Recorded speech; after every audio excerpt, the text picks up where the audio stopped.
Welcome back to the Snowpoint Cast. Today we're going to be taking a look at a deck called Kingchamp or Kingdra Machamp from 2010. This deck had like no results, and rightfully so, because I'm not going to lie, it is kind of bad. But it is really fun, so stick around, because I actually think this is one of the most fun decks to play in the format. Unless you're playing against a top tier deck, then it is a lot less fun. Unless you hit like a really fast turn on, which is kind of what this list is based around. So let's get into it. So starting off with 4 Horsea, 50 HP, water type. You play the Horsea from Legends Awaken because it's got Smokescreen. So for 1 colorless, if the defending Pokemon tries to attack during your opponent's next turn, your opponent flips a coin. If tails, that attack does nothing. So that's actually really nice. Can stop your opponent from hitting a turn 2 Deafen or a turn 2 Psychic Lock. It really depends, but can be really nice. And then Reverse Thrust is actually kind of good too if you want to keep your energy. So for 1 water, it does 10, and then switch Horsea with one of your bench Pokemon. So having that switch option is actually kind of nice if you want to preserve that energy. You're also playing 2 Seadra. So Seadra's got 80 HP. You're also playing the Legends Awaken one. So Aqua Pump for 1 water does 30. You can discard up to 2 water energy cards from your hand. If you do, this deck does 30 plus 10 for each water energy you just discarded. So not bad. You can do 50 for 1, kind of cute. You can donk a Blaziken FB, I guess.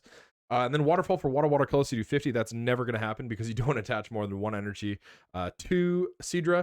But you do play 4 Kingdra. So Kingdra Prime is a really interesting card. It's super solid. So 130 HP, which is like, meh, it's all right for stage 2. Water type, Spray Splash is the ability, so the ability is really, really good. Once during your turn, before you attack, you may put 1 damage counter on one of your opponent's Pokemon. So just being able to drop damage counters everywhere, that's why you play 4, just because it helps your snipe. This ability, as good as it is, gets beaten out by a lot of things in the format. Garchomp is one of the reasons Spray Splash is not so amazing, even though it seems pretty good. Garchomp just heals everything, so that is kind of a bummer when you're trying to set stuff up.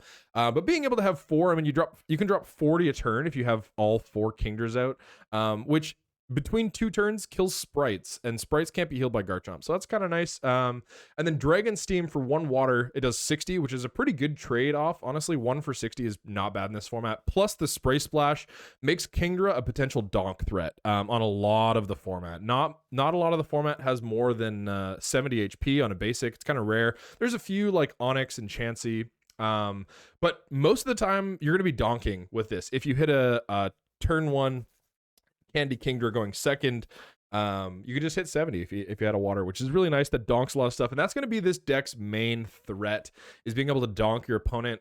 Once you get into the later stages of the game, like I said, especially against the top tier decks, it can get a little bit dicey, just because they have late game steam and you don't really. You kind of do. Spray Splash is okay throughout the whole game, but your strength more lies in your early game.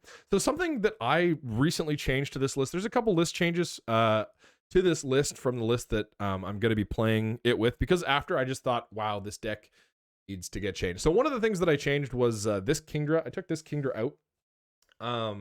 So this is the Kingdra from Legends Awaken. It's got 130 HP, water type.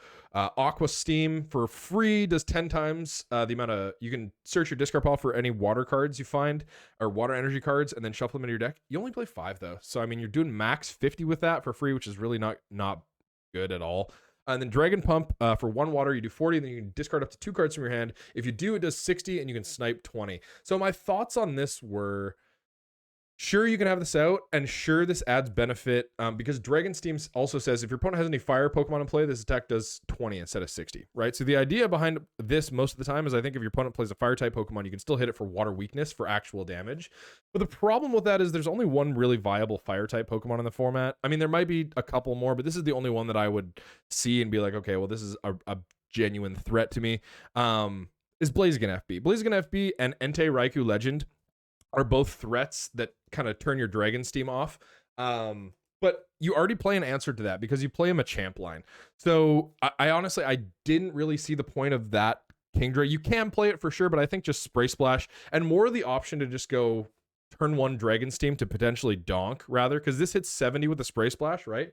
But this Kingdra only hits 60 max. So you're whipping donks on 70 HP Pokemon, which is not what you want when you're playing an early game based deck that starts to fizzle a little bit into the late game. But speaking of the Machamp line, we're going to be playing 2 Machop. So 60 HP, kick for 1 colorless does 10, and then knockback for a fighting and a colorless does 20, and your opponent switches the defending Pokemon with one of his or her bench Pokemon. So it could be good against some stuff like Spiritomb, I guess. You also play 1 Machoke, so it's got 80 HP. Steady Punch for 1 fighting does 20. Flip a coin of heads, this attack does 20 plus 20. And then Brick Break for a fighting colorless does 30. And this attack's damage isn't affected by Poke Powers, bodies, or any other effects on the defending Pokemon. But the reason you're playing these guys is for Machamp. So Machamp is an amazing card, 130 HP, fighting type, so it mixes your fighting type up a little bit, and it also covers your weakness. Kingdra is weak to lightning, and then most lightning Pokemon are weak to fighting, so it kind of covers your weakness a little bit there, which is nice. But Takeout is the main reason you're going to be playing this guy. So Takeout for one color or 1 fighting rather does 40. And then if the defending Pokemon isn't an evolved Pokemon, that Pokemon is knocked out instead of damaged by this attack. So this is really, really powerful against SP Pokemon. Like I was saying, you can just one-shot a Blaziken or an Entei-Raikou Legend. Luxray GL level X is another thing that can kind of do you in because they hit you for weakness. They hit you for 120, and then if they have a Crobat, they just knock you out. So getting a one-shot for 1 energy really doesn't feel good. But on the other hand, one-shotting for 1 energy feels just as good as bad as getting one-shot feels. So Takeout, really great donk attack. Just able to take out any basic Pokemon at the beginning of the game. If your opponent starts something, anything, it doesn't matter where they start, and you hit a turn 1 Machamp, and they start just a lone Pokemon pass, you just win the game. So really solid. You also play some other attacks. You're not often going to be using these attacks, but I have been in situations where I've had to Hurricane Punch and the like. So Hurricane Punch for 2. Colorless, it does 30 times. Flip 4 coins, this deck does 30 damage times the number of heads. So max you do 120, which can be good. But min you do 0, which is pretty bad. And then Rage is another okay attack. It's a really heavy energy attack, so you're not often going to be using this, but it can be okay. So fighting to colorless does 60 plus 10 more damage for each damage counter on Machamp. So Machamp mostly used for Takeout for sure. This is just going to be a 1 energy deck. You're mostly going to be attaching single energy to most of your Pokemon. So yeah, Machamp Takeout, really, really great card. You're also playing a Claydol line, so you play Dupe Baltoy. It's got 50 HP. You're playing the Psychic Balance Baltoy, so Psychic Balance for 1 colorless. If you have less cards in your hand than your opponent, draw cards until you have the same number of cards as your opponent. So just being able to draw cards, if you have nothing else to do, you just could attach draw, which is nice. And then Spin Turn for a fighting colorless, it does 20, and then switch Baltoy with one of your bench Pokemon. Really not going to happen that often, but I guess sometimes could happen if you're in a real big pinch. You're also playing 2 Claydol. So Claydol, 80 HP, fighting type, really staple consistency card in almost every stage 2 deck in the format. Cosmic Power, once on your turn, before you attack, you may choose up to 2 cards from your hand, put them in the bottom of your deck, and then draw until you have 6 cards in your hand. So just being able to draw till you have 6 just keeps your engine going. Again, this is one of the things that the deck really struggles against Power Lock, which is unfortunate because Guardy's like best deck in format. But one of the things that you can do is get a really early broken time space and then hopefully set up before you get power locked. Some decks do that anyway because Mesprit is a card. But you can hit a turn 1 Cosmic Power if you hit a broken time space and a Claydol. So that's kind of nice. And then Spinning Attack is also an attack you can use. It one-shots Luxray. That's the only real use you have for it, is if you have to attach to a Baltoy turn 1 and then they have nothing else on turn 2, then you can donk them. Spinning Attack for fighting colors does 40 times 2 weak. And then you're also playing an Uxie, so Uxie 170 HP, Psychic type. Setup is the reason you play it. So setup once on your turn before you attack. When you bench Uxie from your hand, you can draw until you have 7 cards in your hand. So just being able to fill your hand up and hopefully hit the combos that you need is really nice. And then Psychic Restore for 1 colorless does 20. This is another one of the additions that I put into the deck. It wasn't playing an Uxie before, but I think with the amount of Pokemon search that this deck plays, you just kind of have to play one. And there was a position in a little while back. There was a game that I was in that I just really wanted to have an Uxie, and I didn't have an Uxie, and I didn't lose because of that, but it put me in a really dicey spot where I was kind of forced to top deck, and then I ended up losing. So the Uxie definitely would have given me a better chance. And then Psychic Restore for 1 colorless does 20, and then you can put Uxie and all cards attached to the bottom of your deck in any order. So that's just an attack to be able to reuse Uxie and potentially hit for Psychic weakness because you do play Expert Belts. Okay, speaking of Expert Belts and trainers, we're going to be getting into the trainers now. So starting off with Pokédrawer Plus. So this is one of the cards that I actually just added pretty recently. I think that this deck really, really needs it. Because like I was saying before, if you don't have your early game momentum, this deck really tends to fizzle out. Like if you're not attacking with a stage 2 by turn 2, you're in big trouble because other decks are starting to attack for sure less, but they start locking you up, which can be really, really bad, especially against a Dialga deck or a Gardevoir deck. Just being locked out of rare candies or your abilities can just be really, really dicey. So one of the ways that you kind of counter that is by playing Pokédrawer Plus. So Pokédrawer Plus says you may play 2 Pokédrawer Plus at the same time. If you play 1 Pokédrawer Plus, draw a card. If you play 2 Pokédrawer Plus, search your deck for up to 2 cards and put them into your hand. So this is to fill your combos. A lot of the time, you're going to have a hand that's missing a piece. You know, you start a Machop, you have a Machamp, you're missing a rare candy and an energy, or you start a Seadra and you have an energy, but you're missing a rare candy and a Kingdra. This kind of just fills your combos out, especially because it's not a supporter card. Usually you can hit this, and if you hit this off of Claydol, usually keep this card in your hand no matter what, and then once you start Claydoling, you Cosmic Power other cards to the bottom, and eventually you will hopefully hit 2 of these in your hand. That's kind of the idea. And then you get to hit your combos and then start hitting really aggressive. I think that the main reason you play this is because you're praying to hit 2 in your opening hand. If you hit 2 in your opening hand, and you start Machop especially, you're going to get donks a lot of the time. Same with Seadra, or Horsea and Kingdra rather. Just being able to hit, you know, if you hit, say I'm going second and my opponent starts Uxie pass, if I have double Pokédrawer in hand, I probably win. All I need is double Pokédrawer and an energy or a way to search Kingdra, and then I'm in. So it just ups your opportunity to be winning on the first turn, which is the main idea behind the deck. It's what you really want to be doing most of the time. So it just helps you with your turn consistency and with your combo card consistency. Okay, so rare candy. You play 4 of this guy. Choose one of your basic Pokemon and play. If you have stage 1 or stage 2 card that evolves from that Pokemon in your hand, put that card into the basic Pokemon. So mostly going to be used for your Kingdras and Machamps. However, if you're really in a pinch and you know your opponent is potentially going to be donking you next turn or something, you can go rare candy into Claydol and then hopefully draw something to draw out of that, maybe another basic Pokemon or whatever you're looking for. But yeah, mostly for your stage 2s, just kind of keeps your stage 2 consistency a little higher.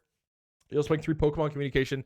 So choose a Pokemon from your hand, show it to your opponent, put it on top of your deck. If you do, search your deck for a Pokemon, put it in your hand. So you play so many different Pokemon in this deck that at different points in the game, you're going to need different parts of them. And it just helps with that turn 1 aggro. You just want to be able to hit that turn 1. And part of that is finding your stage 2. So Pokemon Communication just kind of helps you keep your Pokemon consistency a little bit higher. You're also playing 2 Warp Point. So Warp Point, your opponent switches one of his or her Pokemon, defending Pokemon with one of his or her bench Pokemon, and then you switch your active Pokemon with one of your bench Pokemon, if any. So this is mainly just for being able to, it kind of helps you just hit your combos, and sometimes you want to hit what's on the bench, right? Like if you have a Donk potentially, and your opponent has, let's say, like a Trapinch active and a Baltoy on the bench, I would probably rather kill a Baltoy, because Claydol's a way better out than evolving into a Flygon. I don't really care about Flygon, but Claydol I do really care about. So really nice to be able to do that. Also nice to just be able to force your opponent's active to switch. Sometimes your opponent chucks something in the active that you really don't want to hit at all. So you can just say, hey, I'm going to Warp Point, and then hit something on your bench for potentially a knockout instead, which is really nice. You're also playing 2 Expert Belt. So Expert Belt ups your Pokemon's, it's a tool card you attach to one of your Pokemon, and then it ups that Pokemon's HP by 20, and then its attacks do 20 more damage, and also it's worth 1 more prize card. So the additional prize card does kind of suck, but also you're not really, it doesn't really matter because you're such an aggressive deck that you're expecting your Pokemon to go down anyway. And if it's 1 more prize, if it helps you be that much more aggressive, like for example, if you put it on a Kingdra and you get to 2-shot because of that, you might be taking more prizes. And it kind of just lets you be that aggressive deck that the deck is meant to be. You're also playing 1 Luxury Ball. So Luxury Ball, search your deck for a Pokemon, excluding Pokemon level X, show it to your opponent and put it in your hand. So you don't play any level X Pokemon in this deck, so this card is straight just search a Pokemon. It's broken. I would even consider going 2nd Luxury Ball, because when you hit a Luxury Ball in your start hand, just being able to go literally anything, maybe Uxie to draw, maybe turn 1 Kingdra or Machamp if you're going 2nd. Really, really nice. I play more than 1 Luxury Ball in my old Kingdra deck, like 2009 Kingdra. That's also because you can discard it, but you know, I think Luxury Ball is a great card in this list. And when I start hands with Luxury Ball, I'm often pretty chilling. So you play 4 Broken Time Space as well. Broken Time Space, each player may evolve a Pokemon he or she just put into play or evolved during his or her turn. So just lets you load your board up. The idea behind this is you drop a bunch of Kingdra and then you're going to be spray splashing for lots of damage. So you just want to be early and aggressive, and this lets you hit it on your turn 2 going first as well. If you have like Horsea, Seadra, Kingdra, you can do that instead of having a candy. So just kind of ups your aggressive turn 1 options. You're also playing 4 Bebe Search, starting to get into the supporter cards. Bebe Search, choose a card from your hand, put it on top of your deck, and then search your deck for a Pokemon card, show it to your opponent, and put it in your hand. So really good at finding your stage 2s. Finds any Pokemon, but it's one of the only cards in your deck other than Pokécom, Pokédraw, and Luxury Ball that can search out your Machamps and your Kingdras and your Seadras, Machokes, Claydols, just your evolution Pokemon. So it's really nice for being able to find that. I was looking 3 Pokemon Collector. So Pokemon Collector, search your deck for up to 3 basic Pokemon. Show them to your opponent and put them in your hand. So being able to find a Horsea, a Machop, and a Baltoy, or an Uxie, or whatever pieces you need. You could get triple Horsea if your hand allows for a bunch of Kingdra drops. It just lets you set up your board, which is super important in the deck. Also playing 3 Roseanne's Research. Search your deck for up to 2 in any combination of basic Pokemon and basic energy cards. Show them to your opponent and put it in your hand. So it keeps your energy a little bit more consistent. You can play 1 fighting energy, and it's valid because of Roseanne's. It's not inconsistent. And then it also just helps you set up and get your attachments off. So another staple card that's really solid. Also going to be playing 1 Palmer's Contribution. So Palmer's is a great card in this deck. I could see some people playing Night Maintenance, but I like Palmer's better in this deck because it lets you get back a really thick line. So Palmer's, if you want, you can get back like a 2-1-2 Kingdra line, if that's what you want, or you can get back a 1-1-1 Machamp line and 1-1 Claydol, or like a 1-1-1 Machamp line and a Fighting Energy, if that's what you want to do. So just being able to have lots of recovery. You play so many Pokemon and they go down relatively quickly, not gonna lie. Lightning type and Psychic type are 2 types that this format really hits hard. But being able to recover those Pokemon, especially the Machamps against SP, is a really big deal to get potentially more than 1 Machamp line back. Because if you bench a Machop, oftentimes your opponent can just kill it. So you can go like Palmer's, I'll get back double Machop, a Machoke, a Machamp. And then let's say I have Palmer's, and then next turn I go Roseanne's Research for 2 Machop. I'm almost guaranteed to be getting a Machamp if I have the cards in my hand next turn, unless my opponent disrupts. So just being able to do plays like that is something that you can do with Palmer's that you can't really do with Night Maintenance. And you're also playing 1 Judge, just a disruption option. Being able to disrupt your opponent's hand, shuffle your hand into your deck, draw 4, your opponent does the same. So when you have Claydol, that's not a big deal. You can just draw out of it. But being able to disrupt your opponent, especially against SP decks, they just build a hand that's way too powerful. And especially late game, if you just let them keep that, usually you're going to be losing. So being able to have a disruption option is really nice. You're also playing 5 Water Energy. So water just fulfills Kingdra's attack. Also Hurricane Punch, I guess, if you want, or Psychic Restore. Yeah, just want to be able to attack with Kingdra. It's your main attacker in the deck. Water Energy is good. Also playing 2 Multi-Energy. So Multi-Energy has got, it's worth 1 of every energy, but only 1 at a time. And then if your Pokemon already has a special energy attached, then it's just worth 1 colorless. So it's essentially a rainbow for free because you're only going to be attaching 1 energy per Pokemon. So yeah, just being able to have that as a fighting energy or a water energy, if you'd like, just kind of keeps your turn 1 attacking options a little more viable because it could be used on a Machamp or a Kingdra. And like I was saying, you're also playing 1 fighting energy just because it's searchable by Roseanne's, and sometimes you need to hit that 1 fighting for Machamp to take out. Okay, well, this has been Kingchamp or Kingdra Machamp from 2010. If you have any questions about the deck, feel free to leave them in the comments below, and I'll do my best to get to them. And as always, thank you guys so much for tuning in, and we will see you next time.